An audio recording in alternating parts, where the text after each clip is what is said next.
Some days go better than other days. Some days go better than other days. Let's grab some more radioactives.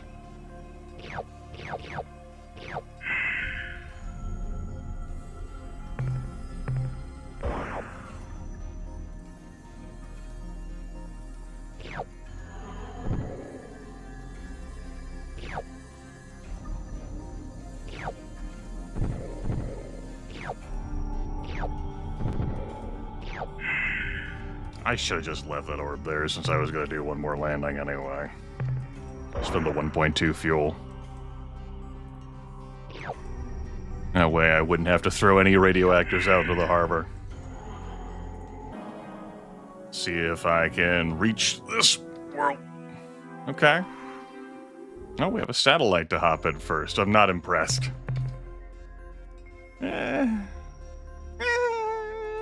The lightning is not going to be great. But there are some radioactives. You know what? Maybe I am impressed.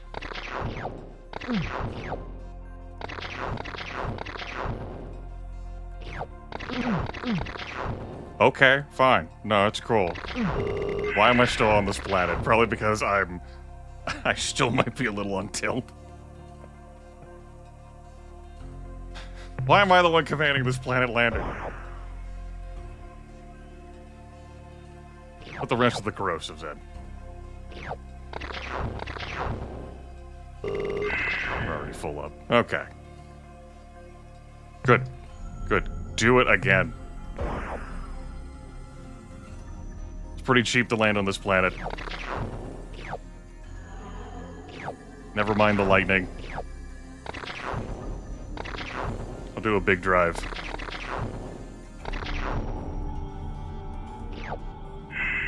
Okay, we'll leave the rest of that.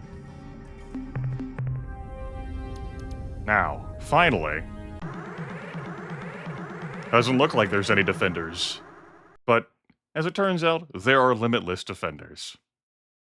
You cannot destroy them all. Welcome to Gamma Kruger, Planet 1.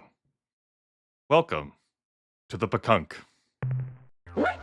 A spirit voice rings within my soul. It tells me that I must give you something to aid you on your noble quest. What, spirit? What must we give this young human? Mineral resources? No. Important secret? No. Starship? No. Then what is it, spirit? Spit it out. What? That thing? Are you sure? Okay, here you go, Captain. Take this clear spindle. It is an ancient and powerful device, built by the precursors hundreds of thousands of years ago. What does it do, you ask? I haven't the slightest idea. Auspicious portents and serendipitous omens have foretold your arrival. Welcome, alien guest, to the home of the gentle and playful Pakunk, children of the cosmic light. Goblins of joy, seekers of spiritual truth, and other neat stuff like that. Perhaps we should introduce ourselves. I am Captain Grimith, in command of the Starlock. Yes, we know all that. We are not known throughout the galactic sector as powerful psychics for nothing. Of course, we already know the answer to this next question too, but we enjoy conversation. Why have you come here? We have come to your homeworld to offer you aid and assistance. I've come to ask for your help in the fight against the Ur-Quan. We are on a 5-year mission to seek out new life, new civilizations. We'll go into it. Kind of exploring. No reason. We thought we'd just take this baby out for a little cruise. And would you look at where we ended up? Yeah, we should look. How, wow, crazy. My telepathic sensors are telling me that you're repressing something. Repress. What is it? Come on. What is it? I see a smile. God damn it, I am smiling. Tell Pakunky the secret. Come on. Nasty alien gonna tell Birdie Pakunky a big secret?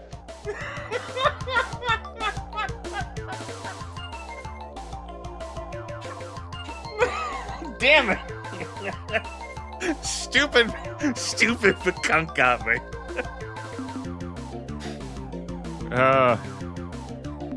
I've come to ask for your help in the fight against the Ur-Quan. The fight, always the fight. We the Kunk are yin and you are yang. I suppose the problem is that the Ur-Quan are a little more yang than you are. Well, be that as it may, we are sympathetic to your concerns. We were not always the mystical, aloof, and yet killing, enlightened beings that we are now. If need be, we can still kick some serious butt. Let us unite and form an alliance. We will provide you with all of the crew, ships, and resources you desire. We will give you... Wait! I sense that you are offended by our crass material offer. Yes, I am ashamed. Any warmongering species could offer this. We are the Kunk, children of the stellar breeze. We shall give you what all others could not. The greatest of gifts. We shall give you our love. Ah, you are speechless. Do not talk now. I can feel the energy connecting us. Let us part while the silence remains. Farewell. But wait, before we go, as a small token of our love, not as a material gift, mind you, we give you 4 of our mega ships, fully crewed. Good luck! Hooray! So we got ourselves a clear spindle. We have ourselves 4 Pakunk Furies. And I will go ahead and say that 2 timers have been started. One, in a year, we could come back and request more Pakunk Furies. The other, we'll get to that later. Against my better judgment, I wasn't actually done with you all, though, so if you could get Collision picked back up. Captain, we've been expecting you, of course. In fact, you're here because we wished you to be here. By channeling our psychic energies through a trans-dimensional flux inducer, we were able to affect the low-frequency stream of a soul particle such as yourself and direct its course. The only thing is, we can't remember why we brought you here. Suddenly I find myself very curious about your species. Not at all. We are, after all, a fascinating species. Of course, modesty prevents me from talking at length, although perhaps if you were to ask me specific questions, propriety might be better served. What can you tell us of the history of the Pakunk? Ah, an intelligent question. But where to begin? Surely you know that we, the Kunk, were once one and the same species as the Yehot. Yes, it's true. We were once brutal birds of prey, oblivious to the mysteries of crystal magic or the 7 dimensions of psychic beings. It was not until Weeny Winky Binky Birdie sat on the mystical egg of ice-like temperature and gave the original Squawk, Rup-Rup-Rup-BGAK, that our transformation began. It was the Squawk, Rup-Rup-Rup-BGAK, that triggered the harmonic oscillations that would lead us to become the enlightened aliens that we are. What about the Yehad? Are you friendly with them? That depends on how you define friendly. We love our Yehot brethren, whereas they open fire on our vessels on sight. Fortunately, our psychic abilities allow us to sense the deep, abiding love, and yes, even shyness in our Yehot brothers and sisters. How we must have hurt them when we left so long ago. Soon, though, it will be time for the loving reunion, as our destiny is fulfilled, and we are once again reunited as one people. What interesting things can you tell us about your culture? Just off the top of my beak, I suppose I would say that our culture could be defined as the ultimate unification or oneness, if you will, of the extra-dimensional convergent chakra being energies to form a togetherness self, which both is and is not a culmination of the now essence. Do you refer to the now essence as an extension of the cosmic whole, or as a subset of the totality of oneness? An excellent question. The answer is in itself an answer containing the explanation you seek, and more. Let me say, the revelation includes the mysteries of pyramid power, which is merely a subset of the greater and more general pointy power. UFOs and FOs are significant, but their role should not be overplayed. I'm sorry, but I can be no more specific than that. Is it true that you can really see into the future? Yes, it's wait! A vision comes upon me. A shining light. A crack in the egg. A swirling vortex. A tunnel. I see my past lives. Your past lives. More shining light. Ah, there it is now, the future. It's coming in clearer. Yes, I see tears. Tears of joy! They are coming from our Yehawk brothers and sisters who welcome us back to the nest, wings outstretched, beaks stuffed with grubs. Soon we shall return. Soon. Yes, you are right. Yeah. I should be careful not to overwhelm you with my psychic intensities. Perhaps we could talk about something less overwhelming, albeit less interesting. Yeah. Can we talk about the Ilrath? Why should we mind? We bear the spidery creatures no ill will. Without darkness, there is no light. Without death, there is no birth. And thanks to the Ilrath, there's lots of birth. This is just my impression, but they seem rather hostile. Why is that? We have delved most deeply into the dark and greasy heart of the Ilrath. And what do you suppose we found there? Well, we found a torpid, vile, malign, odious, spiteful spirit. Right, no surprises there. What did surprise us, though, was what we saw when we regressed into the past lives. It turns out that in their last lives, the Ilrath were all shining beings of pure light and blissful love. They had reached the pinnacle of spiritual evolution and could go no further. They were perfection. And then, somehow, they got just a tiny bit better, and wham! They were all of a sudden totally evil. Wouldn't you know it? Get too perfect and you wrap right around to evil. That's why we've become strive to be perfect, but always do little bad and annoying things to keep from ending up like the Ur-Rat. Stack Overflow, man. When was it that they started attacking you? Well, that's easy. It was exactly 27,000 rotations of the 7th planet in the House of Plenty Fun. Before the first alignment of the auspicious constellation of Big Big with the heavenly body of Shamlathul, which was really only a partial alignment. I guess you would say 8 years ago. How are you faring in the fight against them? We have calculated that at our present rate of attrition, we will exist only on the spiritual plane in a matter of a year or so. Of course, the physical realm does hold a certain coarse attraction, a material quaintness, if you will. We will be somewhat disappointed to have to leave it. So not great, huh? Is there any way to stop them? An interesting question. The answer would be yes. If some benign and loving, yet incredibly destructive and powerful force were to simultaneously rip off all of their legs and drop their putrid egg sacs into steaming pools of molten metal, that would have the desired result of ending the conflict. But I jest. Of course, I bear the Ur-Rat no ill will. How could I, when I'm filled only with love? Love. Yes, you're right. Why dwell on the heinous Ur-Rat when we could speak of flowers, rainbows, fairies, and crystal magic?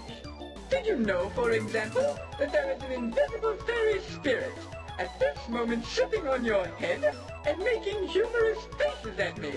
Ah, the mysteries of the universe. Try to understand them, but can you? No, they're mysteries. Later. Farewell, kind human. Return soon.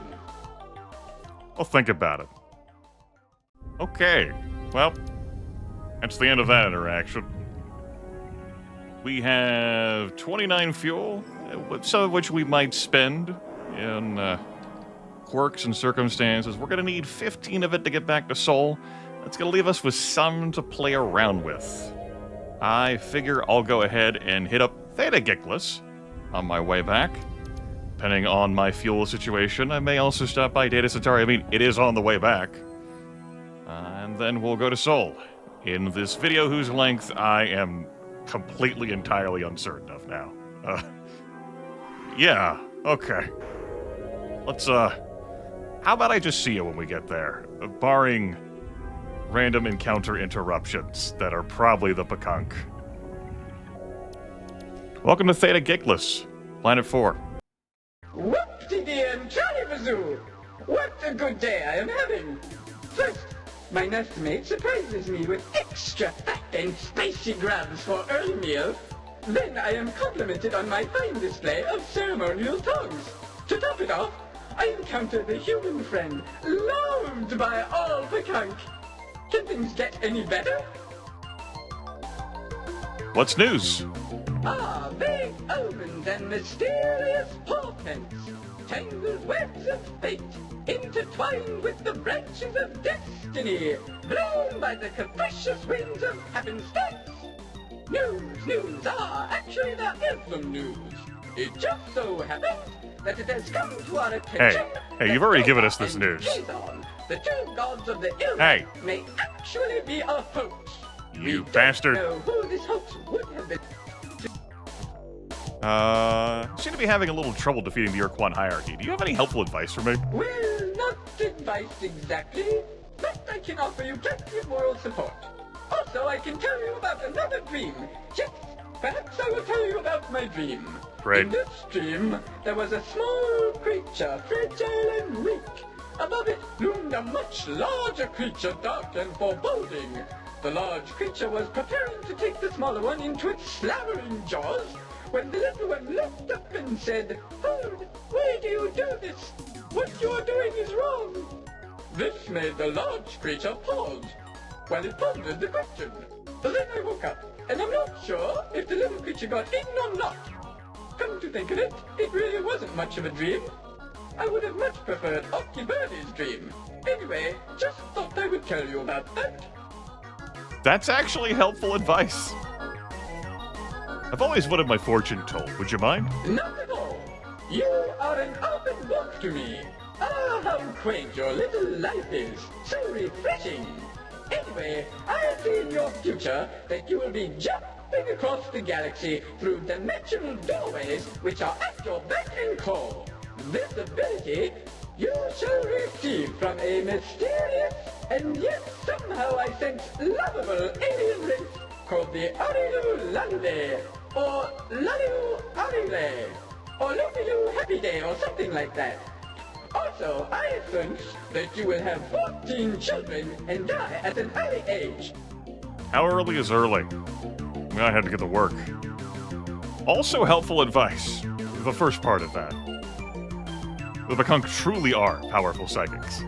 Goodbye, Captain. When the crystal spheres once more rotate into harmonic union, we shall meet again. I would like to go to Planet 4 now, if you would permit me to do so.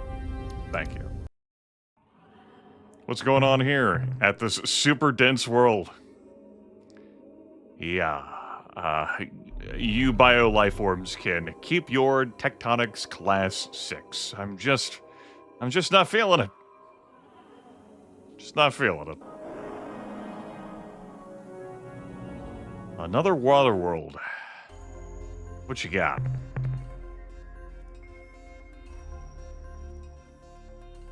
Two fuel to land on that? I'm good. Thanks. You can stay with me. This video length is... we'll see.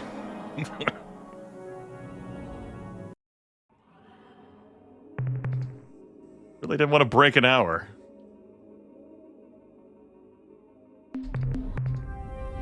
Future Grimith will figure it out. Alkali World. Sure. Not that much fuel. We have so much empty storage. We've got all of these Pekunk bodies now that we can spend as well.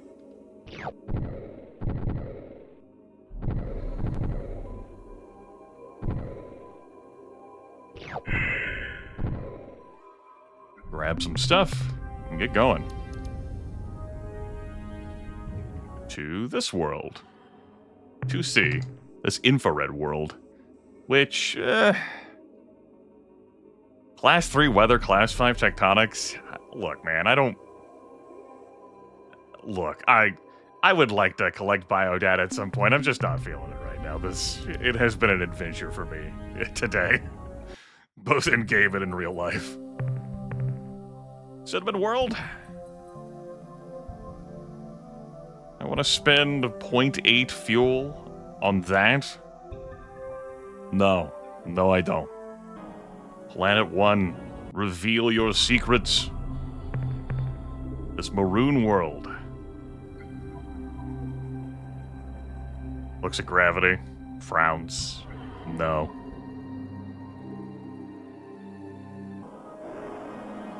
Planet 5. This noble world of riches and so low gravity. Yes, we can schedule a visit. I say riches, but these orbs aren't going to be much of anything. I'll come back for that one.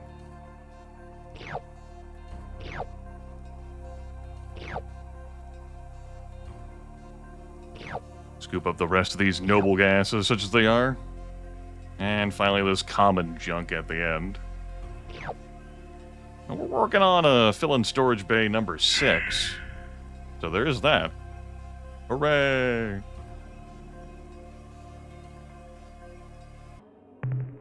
Over here at this ultramarine world. Oh, that gravity. The weather, the tectonics. Yes. Yes, I would like to land here. Yes, I would like these prizes. Mm-hmm. Why, I do think we can schedule some of this. I'm gonna land here again. Just go over here and fit as much of this as I can into the lander. Which could very well be everything.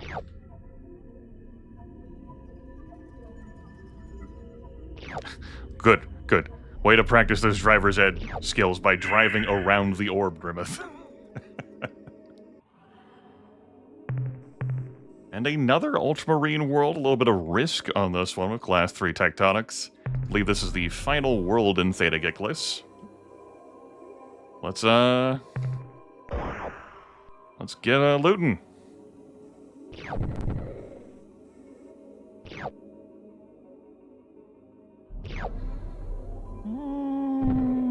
I'll push this. And we'll grab the rest of this. You know, super cheap on fuel. We've easily got crew and cargo space to spare. Alright, we're done here.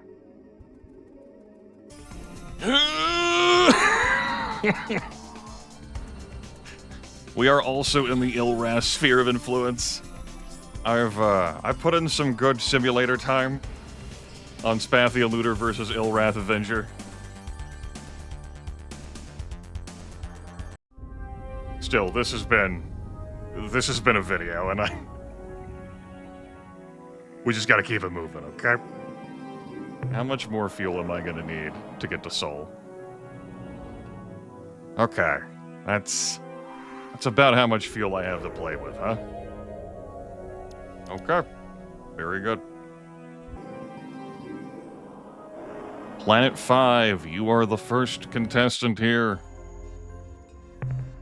What you got for us in the super, extremely gentle world for babies? Baby cozy, babies first noble world full of the most noble adventures possible. What a treat. hell the Centauri is. Planet 5, anyway. I will take these into my bosom. My warm embrace. Full of love. So much love. Planet 7 is a primordial world. It can keep its primordial mysteries. That's 7A. 7A is Halide. Halide? Halid. Hallie. And I think given how cheap it is to land on this planet, and the immense amount of storage I've got, we can budget in some corrosives. And I don't feel too bad about being wasteful.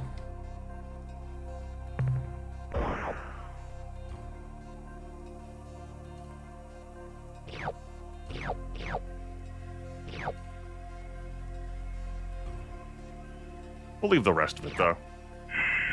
And gotta leave some incentives for future explorers. And over here, 7B is a chondrite world. No.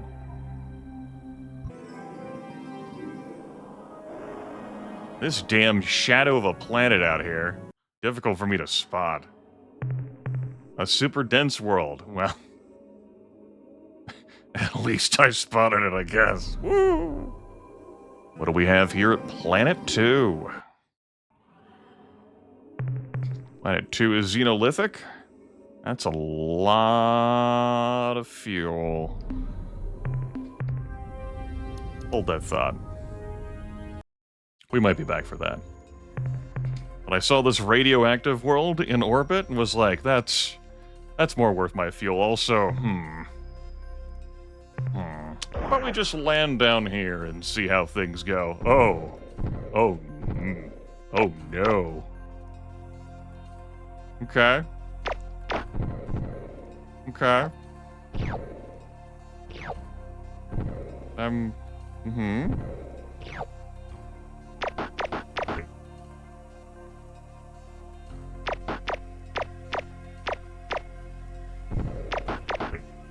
This is fine.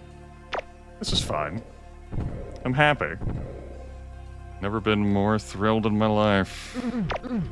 Never been more thrilled in my life. Stupid bees.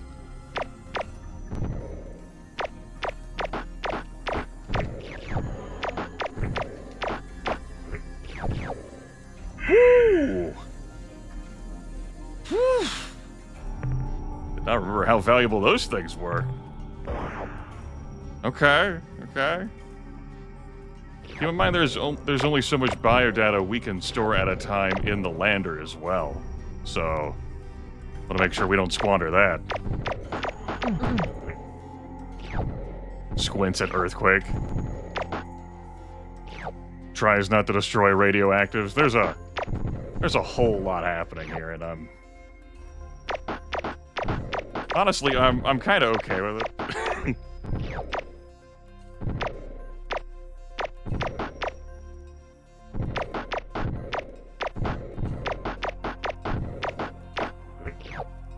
Good catch. Okay. Close.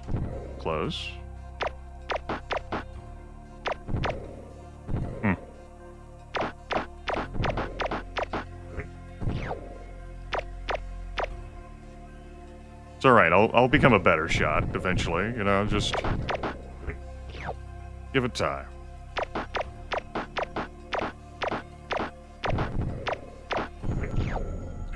Let's go, and, honestly, this planet probably gets 2 more landings on it.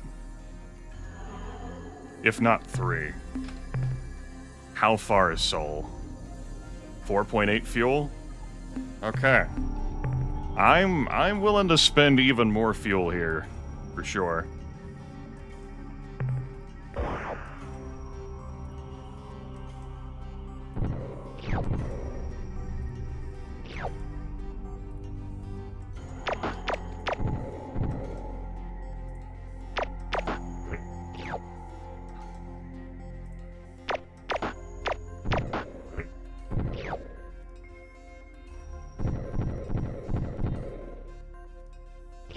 can fit one more of those things.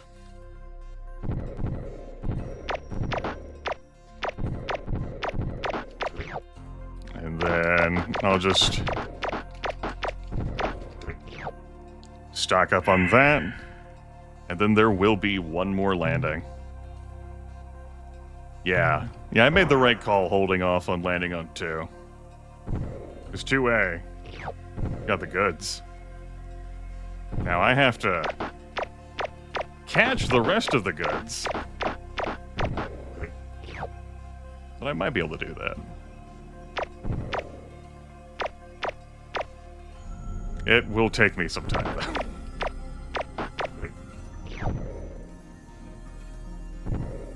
Maybe I'll cut out some of this.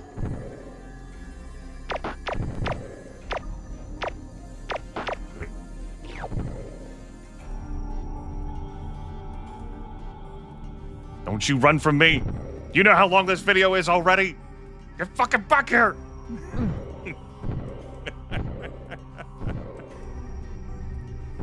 Turn around. It's the only way.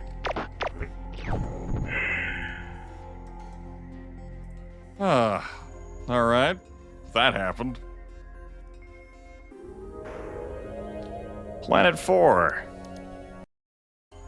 How interesting are you? Okay.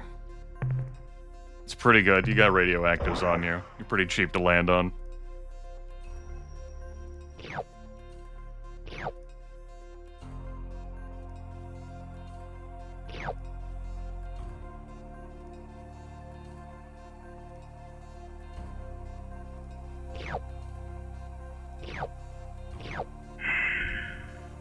I'll hold off on scooping up the rest of that.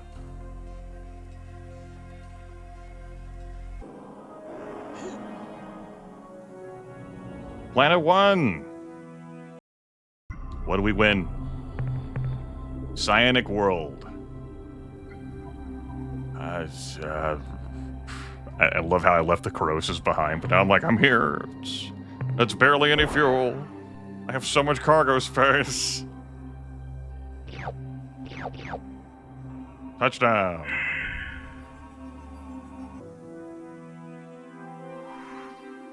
Planet 3. What will you reveal to me? A redux world? That is too much gravity and not enough value attached to that gravity. Pass. Ooh. Okay. How heavy? Cracks knuckles. Alright. Let her rip.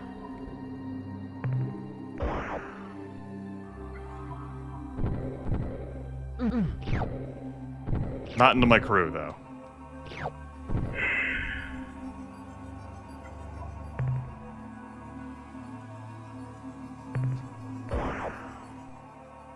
I can afford to do one more landing?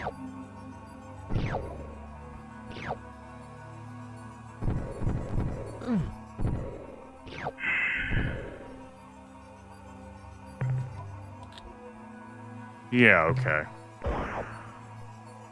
Really cutting this fuel close. There will have been one world I left behind here that had some good stuff on it. But I'm likely not coming back to Delta Centauri with just the one world there. There's a whole galaxy out there to explore. You know, had I not had to squander the fuel getting flung through some bizarre flux space and then traveling back to where I wanted to explore, we'd have the extra fuel. Or had I been a bit more judicious with my choices. Oh well.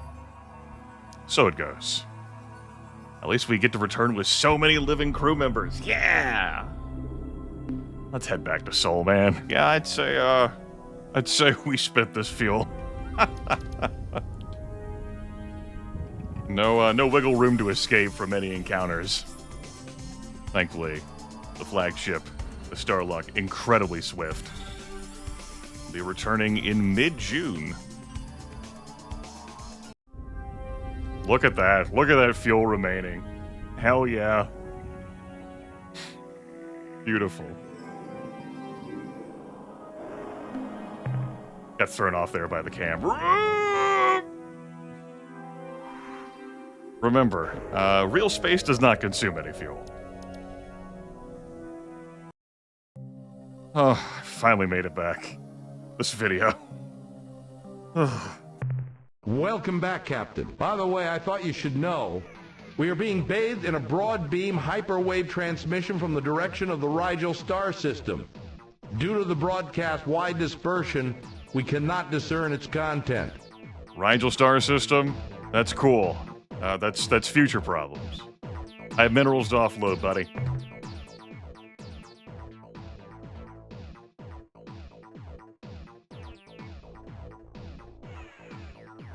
This will really help, Captain.